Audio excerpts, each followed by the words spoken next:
Hello friends, आज हम लोग स्टार्ट करने जा रहे हैं DNA replication. Okay, so let's start with the central dogma of life. Central dogma हमारा इंफॉर्मेशन का पाथवे बताता है कि सबसे पहले डीएनए से आरएनए, आरएनए से प्रोटीन, यानी कि डीएनए में जो इन्फॉर्मेशन इंकोडेड है वो प्रोटीन के फॉर्म में एक्सप्रेस होने का जर्नी जो है वो सेंट्रल डॉगमा बताता है। यहाँ पर 3 प्रोसेस होते हैं: डीएनए टू डीएनए बनना replication, DNA to RNA transcription, और आरएनए से प्रोटीन होता है translation.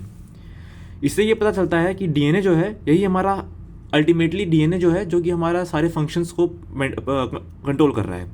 It is ultimately the DNA that controls every function of the cell through protein synthesis. The 3 R's of DNA that is replication, recombination, repair. तो replication, recombination, repair ये सब होते हैं, लेकिन हमें इस चैप्टर में सिर्फ रेप्लिकेशन पढ़ना है। स्टार्ट करते हैं रेप्लिकेशन ऑफ डीएनए से। Replication is a process in which DNA copies itself to produce identical daughter molecules of DNA. Replication in prokaryotes. सबसे पहला point, replication is semi conservative. इसका मतलब क्या है? ये है हमारा सेमी कंजर्वेटिव रेप्लिकेशन मॉडल। ये सपोज करिए एक पेरेंट डीएनए है जो कि ब्लू कलर से दिखाया गया है। इसके 2 स्ट्रैंड्स हैं, ठीक। जब इसका रेप्लिकेशन होगा तो एक स्ट्रैंड, दो डॉटर डीएनए बन गए। तो जो डॉटर डीएनए बन रहा है जैसे कि ये वाला है, उनमें से एक स्ट्रैंड तो हमारा पेरेंट का ही है, ठीक, और एक जो रेड वाला वो न्यूली सिंथेसाइज स्ट्रैंड है, ठीक। वही यहाँ पर भी दे सकते हैं, एक स्ट्रैंड जो है वो पेरेंट का ही है और एक रेड स्ट्रैंड वो नया सिंथेसाइज हो रहा है। इसका मतलब जो हमारा डॉटर डीएनए फॉर्म हो रहा है वो कंजर्वेटिव तो है लेकिन आधा है। उसने एक ही स्ट्रैंड को कंजर्व किया, इस वजह से वो सेमी कंजर्वेटिव कहला रहा है। स्टेटमेंट को देखते हैं। The parent DNA has 2 strands complementary to each other. Both the strands undergo simultaneous replication to produce 2 daughter molecules. Each one of the newly synthesized DNA has one half of the parental DNA. Okay, one strand from original and one half of the new DNA. This replication is semi-conservative since half of the original DNA is conserved in the daughter DNA. और जो ये semi conservative replication का पहला experimental evidence Meselson और stall scientist थे, इन्होंने दिया था। अब नेक्स्ट पॉइंट है हमारा इनिशिएशन ऑफ रेप्लिकेशन। रेप्लिकेशन का इनिशिएशन होता कैसे है? The initiation of DNA synthesis occurs at a site called origin of replication. DNA का जो पोर्शन होता है उनमें एक स्पेसिफिक साइट होता है जहाँ पर डीएनए का सिंथेसिस इनिशिएट होता है। उस साइट को बोलते हैं ओरिजिन ऑफ रेप्लिकेशन, जिसको ORI से भी रिप्रेजेंट करते हैं। In prokaryotes there is a single site, whereas in eukaryotes there are multiple site of origin। आपको याद रखना है कि प्रोकैरियोट्स में ORI यानी ओरिजिन ऑफ रेप्लिकेशन के साइट सिंगल है, लेकिन यूकैरियोट्स में मल्टीपल साइट्स होते हैं। The origin of replication consist of a short sequence of adenine thymine rich base pairs. अब देखिए, जहाँ पर इनिशिएशन होना है रेप्लिकेशन का, वहाँ पर दोनों स्ट्रैंड्स को सेपरेट करना होगा, और दोनों जो स्ट्रैंड्स होते हैं ना वो नाइट्रोजनस बेसिस के बीच में जो हाइड्रोजन बॉन्डिंग होता है उसके थ्रू जुड़े रहते हैं। अगर गुआनिन और साइटोसिन रिच होगा तो गुआनिन और साइटोसिन के बीच में 3 हाइड्रोजन बॉन्ड होते हैं, लेकिन एडेनिन थायमिन के बीच में 2 डबल हाइड्रोजन बॉन्ड्स होते हैं। अब जो कि 2 डबल बॉन्ड्स को तोड़ना आसान होगा एज कम्पेयर टू 3, इसी वजह से adenine thymine rich base pair जहाँ पर होता है वहीं पर हमारा ओरिजिन ऑफ रेप्लिकेशन होता है। A specific protein called DNA A that is 20 to 50 monomers उसमें होते हैं, binds with the site of origin for replication. This causes the double stranded DNA to separate. अब क्या है कि डीएनए जो स्ट्रक्चर होता है जहाँ उसमें दोनों स्ट्रैंड तब अलग होंगे जब डीएनए ए नाम का प्रोटीन आके ऐड होगा। याद रखिएगा, डीएनए ए नाम का प्रोटीन आके ऐड होगा तब वो जो दोनों स्ट्रैंड होंगे एक स्पेसिफिक जगह पर, ओरिजिन ऑफ रेप्लिकेशन वाले पॉइंट पर, वो दोनों अलग होंगे और रेप्लिकेशन बबल फॉर्म करेंगे।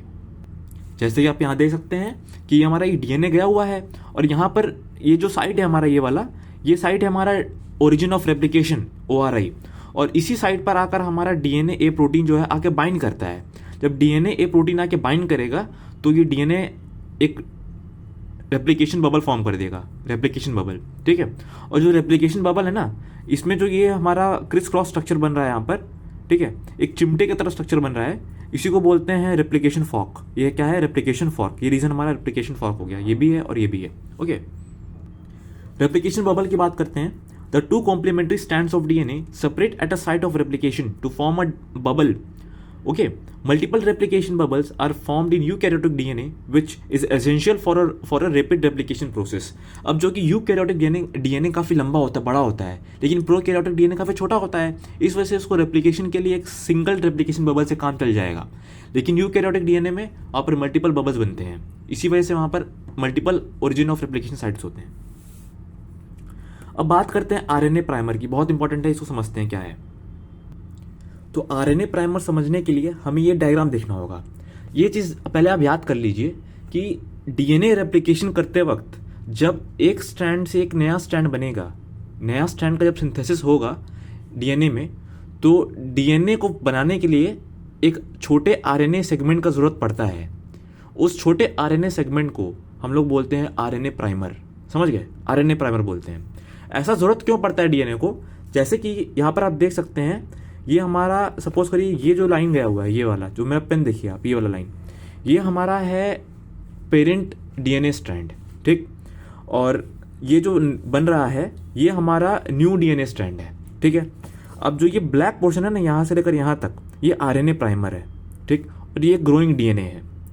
अब जो डीएनए यहाँ पर लग रहा है, ये जो लाइन है ना रेड कलर का, ये डीएनए है और ये वाला पोर्शन आरएनए है। अब डीएनए को यहाँ पर अटैच होने के लिए, यहाँ पर इस जगह पर पोजीशन पे अटने के लिए उसको एक ऑलरेडी प्रेजेंट आरएनए की ज़रूरत पड़ती है। क्यों? क्योंकि आरएनए जो है ना अपने, ये फर्स्ट पोजीशन है, ये आरएनए का जो ये आप स्ट्रेट लाइन देख रहे हैं ना, ये इसका राइबोस शुगर है, ठीक। राइबोस शुगर का ये first carbon, second carbon, sorry first carbon, third carbon और fifth carbon.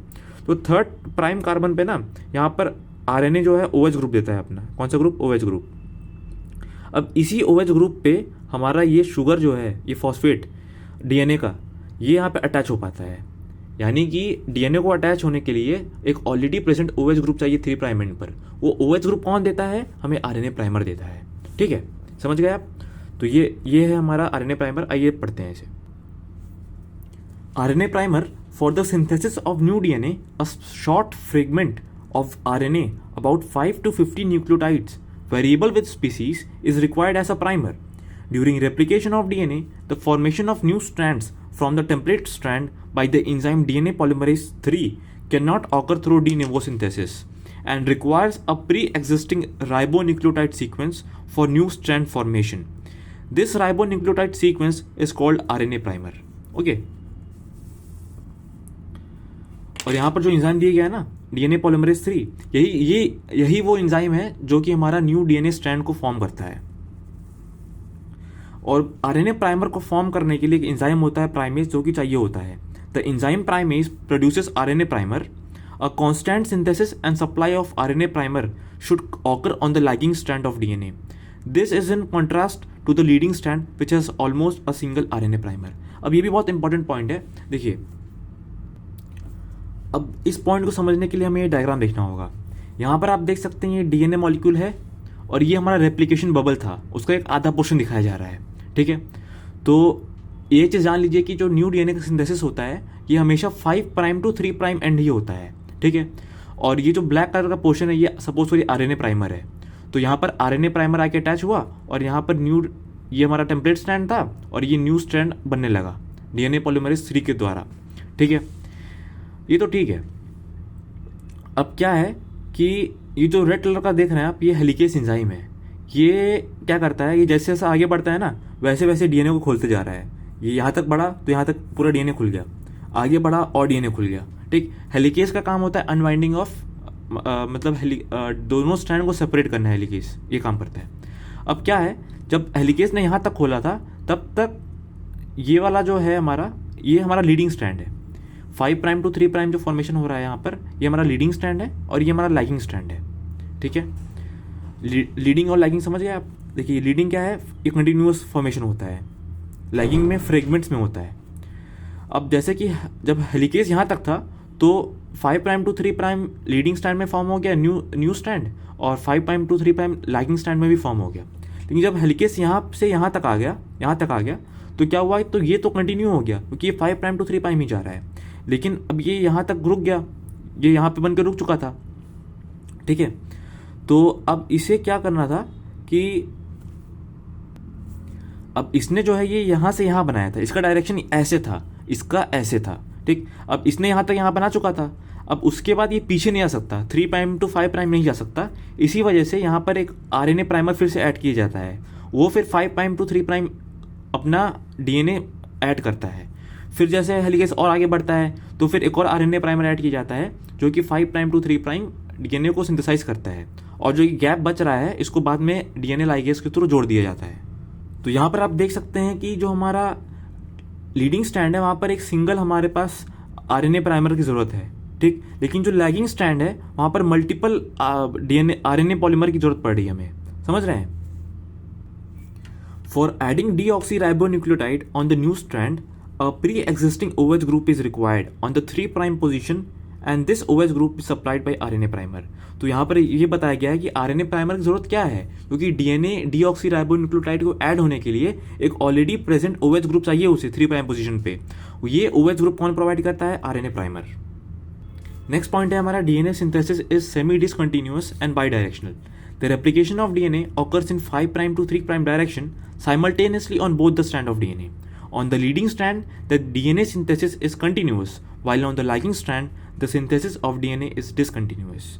Short pieces of DNA that contains 15 to 250 nucleotides are produced on the lagging strand called Okazaki fragments।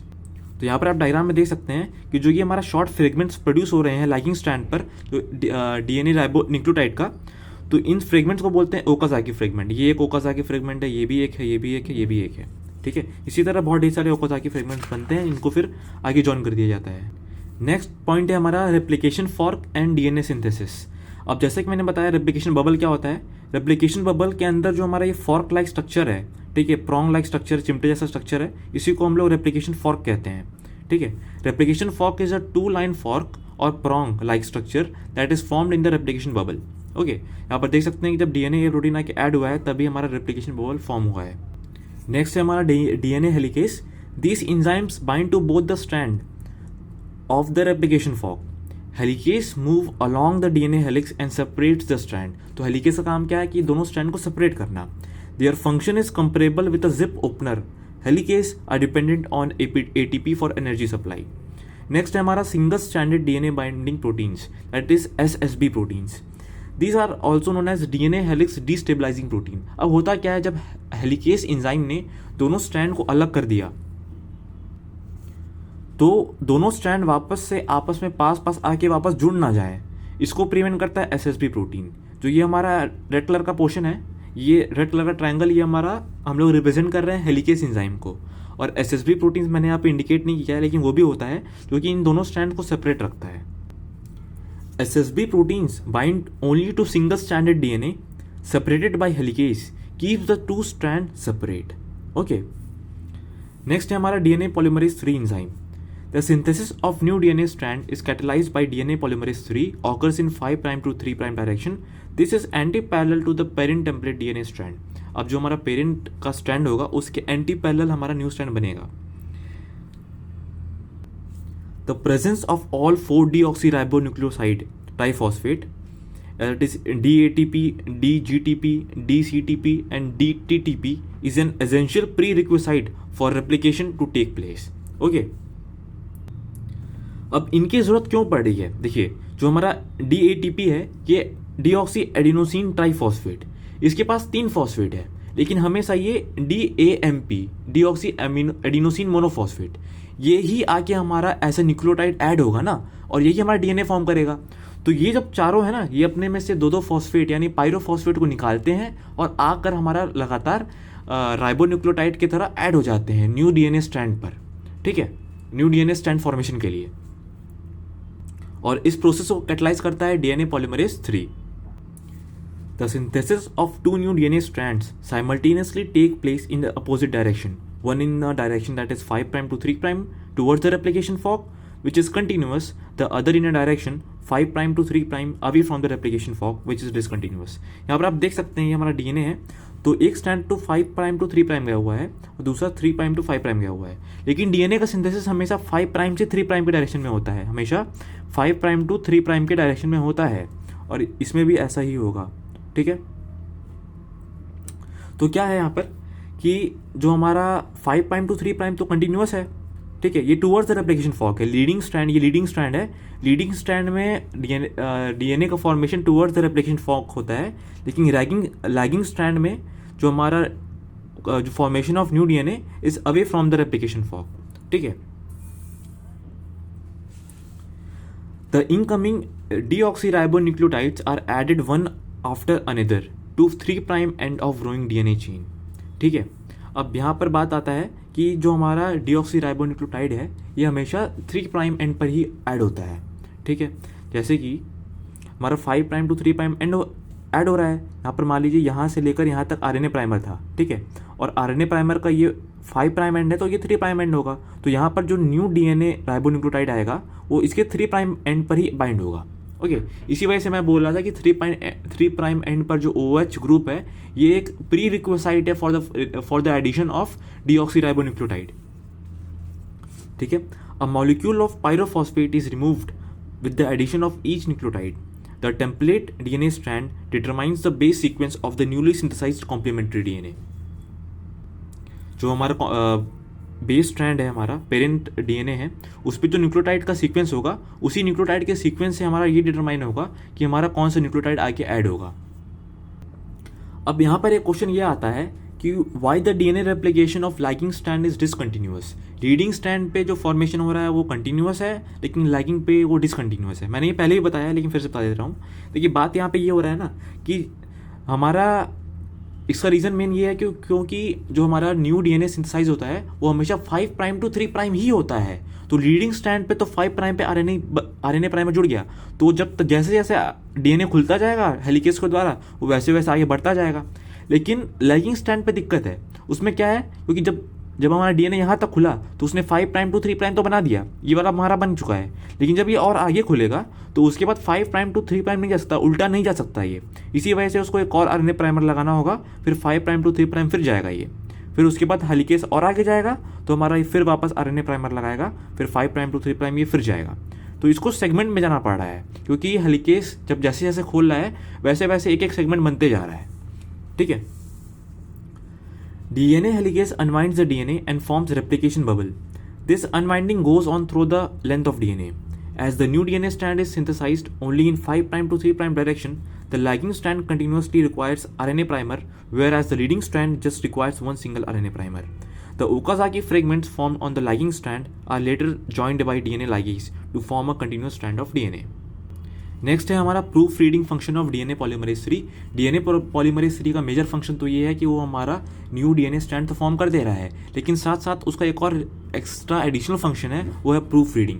Proof reading मतलब कि जो हमारा nucleotide base add हुए हैं वो सही जगह ऐड हुए हैं कि नहीं, सही सीक्वेंस पे ऐड हुए हैं कि नहीं।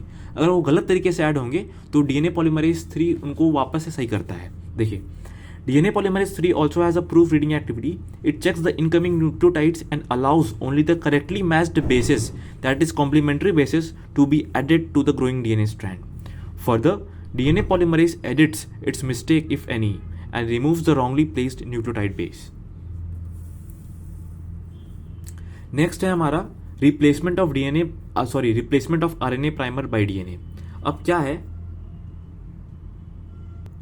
कि हमने जो ये फॉर्म तो कर दिया आरएनए प्राइमर लगाकर, हमने हर जगह आरएनए प्राइमर यूज़ किया है, लेकिन जब ये डीएनए बन जाएगा तो डीएनए के बीच में क्या आरएनए प्राइमर रहना सही है? नहीं सही है। तो इसी वजह से इस आरएनए प्राइमर को हटाना होगा और वापस से डीएनए का फ्रेगमेंट लगाना होगा। और ये काम कौन करेगा? DNA polymerase 1। ठीक है, DNA polymerase 1 comes into picture, it removes the RNA primer and takes its position. ठीक है, DNA polymerase 1 catalyzes the synthesis of 5' to 3' of a fragment of DNA that replaces the RNA primer. अब RNA primer DNA polymerase 1 जो है ये भी एक हमारा DNA का स्ट्रैंड बनाएगा छोटा सा, जो कि RNA primer को हटाकर खुद जाके ऐड हो जाएगा वहाँ पर। उसके बाद क्या होगा, हमारे पास दो तरीके के DNA फ्रेगमेंट्स हो गए, एक वो जो कि DNA polymerase 3 ने बनाया था और एक दूसरा वो जो कि DNA polymerase 1 ने बनाया था आरएनए प्राइमर को हटाने के लिए, रिप्लेस करने के लिए। ठीक, अब ये दोनों को ऐड करेगा कौन? DNA ligase. The enzyme DNA ligase catalyzes the formation of a phosphodiester linkage between the DNA synthesized by DNA polymerase 3 and the small fragment of DNA produced by DNA polymerase 1. ठीक है, अब हमने DNA अभी तक 2 polymerase पढ़ा, DNA polymerase 1, DNA polymerase 2। अब next होता है डीएनए पॉलीमरेज 1 और 3 पढ़ा था। अब नेक्स्ट है डीएनए पॉलीमरेज 2। इसका काम क्या है? इसका काम सिंपल है, डीएनए को रिपेयर करना। Another enzyme DNA polymerase 2 participates in the DNA repair process. तो एक समरी की बात कर लेते हैं। डीएनए पॉलीमरेज 1 जो है क्या कर रहा था? Replace RNA primer with DNA. DNA polymerase 2 DNA repair कर रहा था। डीएनए पॉलीमरेज 3 ये हमारा न्यू डीएनए स्ट्रैंड को सिंथेसाइज कर रहा था। नेक्स्ट टॉपिक है हमारा super coils and DNA topoisomerase. अब क्या होता है, जैसे कि हमारा दोनों स्ट्रैंड जो है ना वो अलग होता है डीएनए का, तो उनके स्ट्रैंड में कॉइलिंग आ जाती है। अब जैसे कि यहाँ पर हमारा डीएनए है, अब डीएनए जो हेलिकेज है इसको अलग कर रहा है। जब अलग कर रहा है तो उसके बाद क्या होगा ना कि जो अलग करने के बाद इसमें कॉइलिंग आ जाएगी, कॉइलिंग। ठीक, ये कॉइलिंग नहीं आना चाहिए, इस कॉइलिंग को भी हटाना होगा। इस कॉइलिंग को हटाना होगा और इसको स्ट्रेट करना होगा। ठीक, इस कॉइलिंग को हटाने का काम करता है एक ग्रुप ऑफ एंजाइम है टोपोआइसोमरेज, वो ये काम करता है। As the two strands of DNA separates, supercoils formation takes place. The problem of supercoils that comes in the way of DNA replication is solved by a group of enzymes called DNA topoisomerase. अब DNA topoisomerase दो type के होते हैं, DNA topoisomerase 1 and DNA topoisomerase 2। अब जो DNA topoisomerase 1 है ना, ये सिर्फ एक सिंगल स्ट्रैंड को काटता है, लेकिन DNA topoisomerase 2 दोनों स्ट्रैंड को काटता है। 1 सिर्फ एक स्ट्रैंड को काटेगा, 2 दोनों स्ट्रैंड को काटेगा। DNA topoisomerase 1 cuts a single DNA strand, that is nuclease activity, to overcome the problem of supercoils and then reseals the strand, that is ligase activity. तो जो टोपोआइसोमरेज हैं इनके पास दोनों एक्टिविटी होता है, काटने का भी और जोड़ने का भी। तो पहले ये सुपरकॉइल वाले पोर्शन को काट के निकाल देते हैं, उसके बाद जो कटे हुए पोर्शन है उनको जोड़ देते हैं। DNA topoisomerase 2, also known as DNA gyrase, cuts both the strand of DNA, that is nuclease activity, and reseals them to overcome the problem of supercoils, that is ligase activity. अब हमारा replication in prokaryotes हो गया, DNA replication in prokaryotes हो गया। अब हमें आना है यूकैरियोट्स के ऊपर कि यूकैरियोट्स में क्या डिफरेंस है as compare to prokaryotes. Replication of DNA in eukaryotes closely resembles that of prokaryotes. Certain differences, however, exist. Multiple origin of replication is a characteristic feature of eukaryotic cell, whereas in prokaryotes there was a single origin of replication. अब जैसे कि prokaryotes में हमने DNA polymerase की बात किया था, वो 3 टाइप्स के थे, फर्स्ट, सेकंड और थर्ड। लेकिन हमारा यूकैरियोट्स में ये 5 टाइप्स के होंगे। ठीक है, there are 5 distinct DNA polymerase known in eukaryotes. वो होंगे alpha, beta, gamma, delta and epsilon. Once again alpha, beta, gamma, delta and epsilon. अब सबके अलग अलग फंक्शन है। तो डीएनए पॉलीमरेज अल्फा जो है ये आरएनए प्राइमर में हमारा डीएनए के न्यूक्लियोटाइड्स को ऐड करता है। It is responsible for the elongation of RNA primer, that is it adds deoxyribonucleotides on RNA primer. Next है हमारा डीएनए पॉलीमरेज बीटा। इसका काम क्या है? It is involve in the repair of DNA. जैसे कि हमारा प्रोकैरियोट्स में डीएनए पॉलीमरेज 2 जो था वो डीएनए के रिपेयर करता था, उसी तरह यहाँ पर यूकैरियोट्स में डीएनए पॉलीमरेज बीटा जो है ये हमारा डीएनए का रिपेयर करता है। ठीक है, नेक्स्ट है डीएनए पॉलीमरेज गामा। ये माइटोकॉन्ड्रिया के अंदर जो डीएनए होता है ना उसका रिप्लिकेशन कराता है डीएनए पॉलीमरेज गामा। अगर डेल्टा की बात करें तो ये responsible for replication of lagging strand and also possesses proof reading activity. अब देखिए जो गामा, ये हमारा जो डेल्टा स्ट्रैंड है ना, ये हमारे पास डीएनए में 2 स्ट्रैंड्स हैं, रीडिंग और लैगिंग। तो दोनों स्ट्रैंड का जो हमारा रेप्लिकेशन होता है वो अलग अलग एंजाइम से होता है। तो जो हमारा लीडिंग स्ट्रैंड है, लीडिंग स्ट्रैंड का हमारा काम करेगा एप्सिलॉन, लेकिन लैगिंग स्ट्रैंड का करेगा डेल्टा। लेकिन कहीं पर ये देखा गया है कि लैगिंग स्ट्रैंड जो है वो जो हमारा डीएनए पॉलीमरेज डेल्टा है ये हमारा लीडिंग स्ट्रैंड का भी रेप्लिकेशन करवा रहा है। ठीक है, जनरली तो ये याद रखना है कि जो हमारा डीएनए पॉलीमरेज डेल्टा है ये लैगिंग स्ट्रैंड का रेप्लिकेशन कराता है। DNA polymerase delta it is responsible for the replication of lagging strand and also possesses proof reading activity. वही डीएनए पॉलीमरेज एप्सिलॉन जो है it is responsible for the replication of leading strand of DNA and also possesses proof reading activity. So proof reading activity हमारा delta का भी है, epsilon का भी है। और दोनों, जो हमारा एप्सिलॉन है ये लीडिंग स्ट्रैंड का रेप्लिकेशन कराता है और जो हमारा डेल्टा है ये लैगिंग स्ट्रैंड का रेप्लिकेशन कराता है। लेकिन कहीं कहीं पर ये देखा गया है कि ये लीडिंग स्ट्रैंड का भी करवा रहा है। डीएनए पॉलीमरेज हमारा गामा क्या करवाता है? ये माइटोकॉन्ड्रियल डीएनए का रेप्लिकेशन कराता है। अल्फ़ा की बात करें, अल्फ़ा हमारा आरएनए प्राइमर में डीऑक्सीराइबोन्यूक्लियोटाइड के सीक्वेंस को ऐड करता है, और बीटा की बात करेंगे तो हमारा डीएनए रिपेयर में काम आता है। So let's start with the replication on leading strand and lagging strand. So first leading strand की मतलब कि स्टार्टिंग में जो प्रोसेस है कॉमन चलेंगे दोनों स्ट्रैंड के लिए, लेकिन आगे डिफरेंसेस आ जाएंगे। सो पहले क्या होता है, enzyme primase forms a complex with the DNA polymerase alpha called poly alpha primase complex. तो मैं आपको डायग्राम के थ्रू समझाता हूँ क्या हो रहा है कि सपोज करिए ये लीडिंग स्ट्रैंड है, तो ये लीडिंग स्ट्रैंड गया हुआ है, ये हमारा डीएनए है, डीएनए का ये हमारा लीडिंग स्ट्रैंड चला गया है, नीचे वाला हमारा लैगिंग स्ट्रैंड चला गया है। इस स्लाइड में हमने सिर्फ लीडिंग स्ट्रैंड को शो किया हुआ है। तो ये हमारा लीडिंग स्ट्रैंड है, ठीक है। तो ये इसका डीएनए का 5 प्राइम एंड है, तो ये यहाँ पर हो जाएगा हमारा 3 प्राइम एंड, ठीक। तो जो हमारा न्यू डीएनए स्ट्रैंड का सिंथेसिस होगा, ये हमारा न्यू डीएनए स्ट्रैंड है, इसका सिंथेसिस होगा हमारा 5 प्राइम टू 3 प्राइम। ओके, सो क्या होगा, सबसे पहले यहाँ पर प्रेजेंट होता है प्राइमेस एंजाइम और हमारा डीएनए पॉलीमरेज अल्फा एंजाइम, ठीक। ये दोनों एंजाइम जो है ना आपस में मिलते हैं और फॉर्म करते हैं poly alpha primase complex. Once again primase enzyme और हमारा डीएनए पॉलीमरेज अल्फा एंजाइम। देखिए, हम ये जानते हैं कि प्राइमेस एंजाइम का काम होता है आरएनए प्राइमर कब बनाना, और डीएनए पॉलीमरेज अल्फा का काम होता है कि डीएनए आरएनए प्राइमर में डीऑक्सीराइबो आरएनए के फ्रेगमेंट्स को ऐड करना। सबसे पहले ये दोनों एंजाइम्स को पहले मिलेंगे और एक कॉम्प्लेक्स फॉर्म कर लेंगे, वो कहलाएगा पॉली अल्फा प्राइमेस कॉम्प्लेक्स, ठीक है। अब क्या होगा कि इसमें जो ये कॉम्प्लेक्स है ना, इसका पहले जो प्राइमेस वाला पार्ट है वो एक्टिवेट होगा और बना देगा आरएनए प्राइमर। ये ब्लू कलर का पोर्शन आप देख सकते हैं, ये आरएनए प्राइमर किसने, प्राइमेस ने बना दिया इस पॉली अल्फा प्राइमेस कॉम्प्लेक्स के ने। उसके बाद क्या होगा कि हमारा जो प्राइमेस से एक्टिविटी शिफ्ट हो जाएगा किस पे, डीएनए पॉलीमरेज अल्फा पे, इस पे, और उसके बाद इस आरएनए प्राइमर में वो ऐड कर देगा डीऑक्सीराइबोन्यूक्लियोटाइड की सीक्वेंस, ठीक है। आइए थ्योरी पर आते हैं। The primase activity of poly alpha primase complex is capable of producing 10 base pair RNA primer. अब जो आरएनए प्राइमर बन रहा है वो लगभग 10 बेस पेयर का होता है कि हमारा प्राइमेस ने एक ऐसा जोड़ा। The enzyme activity is then switched from primase to DNA polymerase alpha, which elongates the primer by addition of 20 to 30 deoxyribonucleotide. अब प्राइमेस ने हमारा 10 बेस पेयर का आरएनए प्राइमर बना दिया था। अब इस आरएनए प्राइमर का इलोंगेशन जो है वो करेगा कौन, डीएनए पॉलीमरेज अल्फा। वो 20 से 30 राइबोन्यूक्लियोटाइड डीऑक्सीराइबोन्यूक्लियोटाइड यानी डीएनए के फ्रेगमेंट्स को वो जोड़ेगा आरएनए प्राइमर पर। Thus, by the action of poly alpha primase complex, a short stretch of DNA attached to RNA is formed. यानी कि सबसे पहले आरएनए का एक आरएनए प्राइमर जुड़ा, फिर उसके साथ एक डीएनए भी जुड़ चुका है, डीएनए फ्रेगमेंट।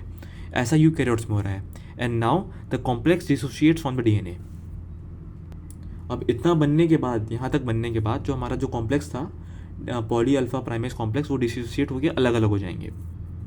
उसके बाद क्या होगा, now the replication factor C binds to the elongated primer, that is short RNA-DNA stretch, ठीक है। अब क्या होगा कि एक प्रोटीन है हमारा रेप्लिकेशन फैक्टर C, ये है, ये ब्लू कलर का दिख रहे हैं आप, ये रेप्लिकेशन फैक्टर C है। ये आकर हमारा जो आरएनए प्राइमर का स्ट्रेच है ना, इस पे आके ये ऐड हो जाएगा ये, ठीक है। तो यहाँ पर पहले आरएनए प्राइमर बना था 10 बेस पेयर का, उसके बाद जो शॉर्ट स्ट्रेच ऐड हुआ हमारा क्या बोलते हैं डीएनए पॉलीमरेज अल्फा के द्वारा, तो ये हमारा 20 से 30 बेस पेयर का होता है। और उसके बाद इस स्ट्रेच पर हमारा आरएफसी रेप्लिकेशन फैक्टर सी जो है ये आकर ऐड हो जाएगा, चिपक जाएगा, ठीक। अब रेप्लिकेशन फैक्टर सी जो है ना, ये एक तरीके से क्लैंप लोडर कहलाता है। अब जो रेप्लिकेशन फैक्टर सी है ये PCNA proliferating cell nuclear antigen protein को यहाँ पर ऐड कराएगा, ठीक। अब क्या होगा, ये रिंग की तरह स्ट्रक्चर है जो कि यहाँ पर आके ऐड हो जाएगा, ठीक है। सबसे पहले क्या हुआ कि RFC replication factor C protein आके ऐड हुआ हमारा, उसके बाद रेप्लिकेशन फैक्टर सी ने PCNA proliferating cell nuclear antigen को ऐड कराया, जो कि रिंग लाइक स्ट्रक्चर है। इस रिंग लाइक स्ट्रक्चर पर डीएनए पॉलीमरेज ईटा या फिर डेल्टा अटैच होगा आके, ठीक। अब जो हमारा डीएनए पॉलीमरेज ईटा या फिर डेल्टा है, यही हमारा न्यू डीएनए स्ट्रैंड को बनाता है। और ये ईटा नहीं एप्सिलॉन है, सॉरी ना, ये डीएनए पॉलीमरेज एप्सिलॉन। अब लीडिंग स्ट्रैंड में तो हमारा एप्सिलॉन आके ऐड होगा और लैगिंग स्ट्रैंड में डीएनए पॉलीमरेज डेल्टा आके ऐड होगा। अब जैसे ही डीएनए पॉलीमरेज एप्सिलॉन आ जाएगा तो ये हमारा आगे बढ़ेगा और फिर हमारा न्यू डीएनए स्ट्रैंड को सिंथेसाइज कर देगा from 5 prime to 3 prime direction. Now the replication factor C, that is RFC, binds to the elongated primer. RFC, that is replication factor C, serves as a clamp loader and catalyzes the assembly of pCNA molecule, that is proliferating cell nuclear antigen.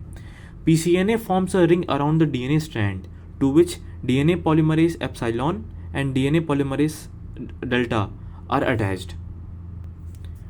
In leading strand, DNA polymerase epsilon now synthesizes the new DNA strand in 5' to 3' direction.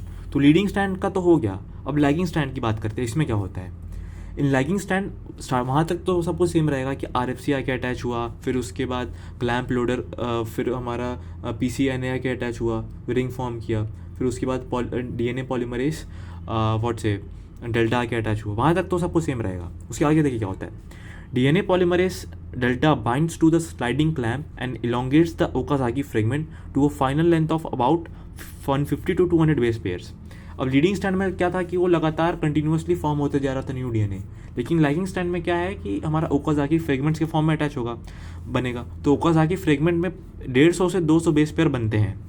By this elongation, the replication complex approaches the RNA primer of the next Okazaki fragment. अब हम diagram के through समझते हैं. ये हम lagging strand को समझाने जा रहे हैं. ये हमारा DNA है, ये 5' to 3' जो कि हमने लीडिंग स्ट्रैंड का डिस्कस कर चुके हैं. अब 3' to 5' जो स्ट्रैंड है, पेरेंट स्ट्रैंड, उसमें कैसे सिंथेसिस होगा लैगिंग स्ट्रैंड में, वो यहाँ पर देखते हैं. सबसे पहले भाई ये हमारा 5' to 3' न्यू स्ट्रैंड का सिंथेसिस होगा. तो यहाँ पर प्राइमेस एंजाइम है और DNA पॉलीमरेज अल्फा, ये कंबाइन करेंगे, poly alpha primase complex form होगा. ये हमारा सबसे पहले प्राइमेस काम करेगा और RNA प्राइमर ऐड कर देगा, वो जो कि 10 बेस पेयर का होता है. उसके बाद हमारा डीऑक्सीराइबोन्यूक्लियोटाइड का सीक्वेंस ऐड होगा 20 से 30 बेस पेयर का. ये हमारा DNA पॉलीमरेज अल्फा इस पर ऐड करेगा. उसके बाद जो हमारा RFC रेप्लिकेशन फैक्टर C है वो आके ऐड होगा. फिर उसके बाद यहाँ पर होता है PCNA proliferating cell nuclear antigen, ये आके अटैच होगा. ये उसको क्लैम्प भी कहते हैं. और इस पे फिर आकर DNA पॉलीमरेज एप्सिलॉन, नहीं यहाँ पर एप्सिलॉन नहीं होगा, यहाँ पर डेल्टा होगा ना, क्योंकि ये लैगिंग स्टैंड है, तो ये गलती है यहाँ पर. ठीक है, तो DNA पॉलीमरेज डेल्टा यहाँ पर आके अटैच हो गया, ये ब्लैक कलर का. उसके बाद ये हमारा 150 से 200 बेस पेयर का हमारा न्यू DNA बना देगा, न्यू DNA स्ट्रैंड. और जो बनेगा इसको बोलते हैं ओकाजाकी फ्रेगमेंट. उसी तरह यहाँ पर भी होगा. यहाँ पर भी यहाँ पर सबसे पहले ये वाला होगा, फिर ये वाला होगा. तो क्या होगा कि उसी तरह यहाँ पर भी हुआ. तो जब ये फॉर्मेशन होता जाएगा, फॉर्मेशन हो रहा है, ये फॉर्मेशन होगा, तो तब तक देखेगा कि आगे जो पहले का ओकाजाकी फ्रेगमेंट है वो भी आ गया, तो फिर वहाँ पर ये जाके अटैच हो जाएगा.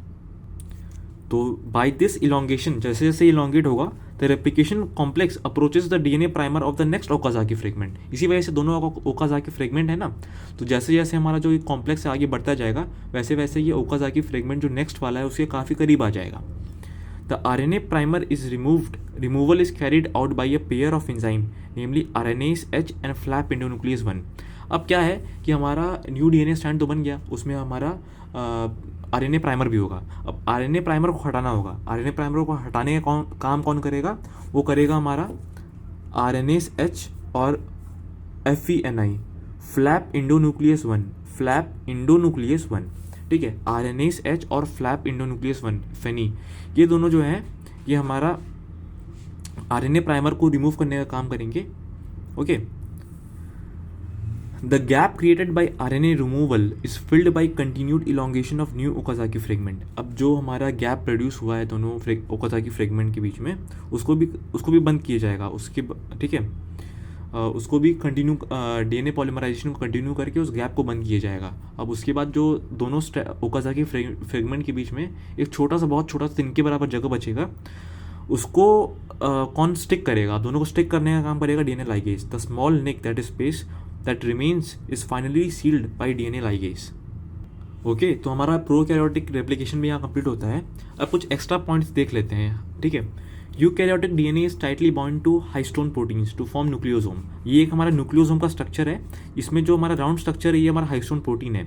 इसके ऊपर DNA का रैप होता है और ये बहुत सारे न्यूक्लियोसोम आपस में कंडेंस होकर मिलकर DNA फॉर्म करते हैं.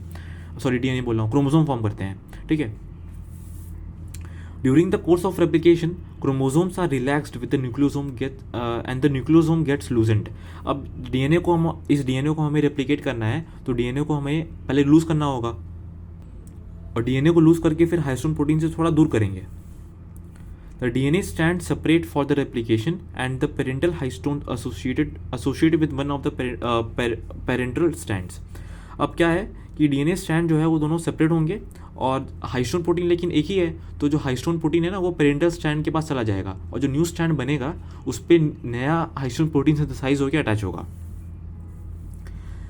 As the synthesis of new DNA strand proceeds, histones are also produced simultaneously on the parent strand. At the end of replication, one of the two daughter chromosomal DNA is formed. One contains the parental histones, while the other has the newly synthesized histones. अब next हम लोग topic बात करते हैं, last topic है inhibitors of DNA replication. ठीक, अगर जैसे कि हमें एंटी बैक्टीरियल प्रॉपर्टी चाहिए, अगर हमारे बॉडी के अंदर बैक्टीरिया आया है तो जो हम एंटीबायोटिक लेंगे उसके पास दो टाइप के सेल होंगे, एक ह्यूमन बॉडी का सेल, एक बैक्टीरियल सेल. तो दोनों को कैसे वो डिफ्रेंशिएट करके सिर्फ बैक्टीरिया को किल करेगा एंटीबायोटिक, ये देखते हैं. Bacteria contains a specific type 2 topoisomerase, namely DNA gyrase. This enzyme cuts and receives the circular DNA and thus overcomes the problem of supercoils. सुपरकॉइल्स के प्रॉब्लम को ख़त्म करने के लिए प्रोकैरियोट्स में हमारा टोपोआइसोमरेज था. टोपोआइसोमरेज होता है टोपोआइसोमरेज सेकेंड टाइप 2, जिसको डीएनए गायरेज भी बोलते हैं, जो कि डीएनए को दोनों स्ट्रैंड से कट करता है. ठीक, तो bacterial gyrase is inhibited by the antibiotics. कुछ एंटीबायोटिक्स हैं जैसे कि सिप्रोफ्लोजैक्सिन, नोवोबायोसिन और नैलिडिक्सिक एसिड. ये तीनों क्या करते हैं, ये डीएनए गायरेज को इनहिबिट करते हैं. ठीक है, अब डीएनए गायरेज तो सिर्फ हमारा बैक्टीरिया में मिलता है, ह्यूमन सेल्स में मिलता नहीं है. इसी वजह से बैक्टीरिया का रिप्लिकेशन रुकेगा, ह्यूमन सेल्स पे कोई असर नहीं पड़ेगा. These are widely used as antibacterial agents since they can effectively block the replication of DNA and multiplication of cells. These antibacterial agents have almost no effect on human enzymes. Okay, तो यहाँ पर हमारा replication over होता है. Okay, thank you so much.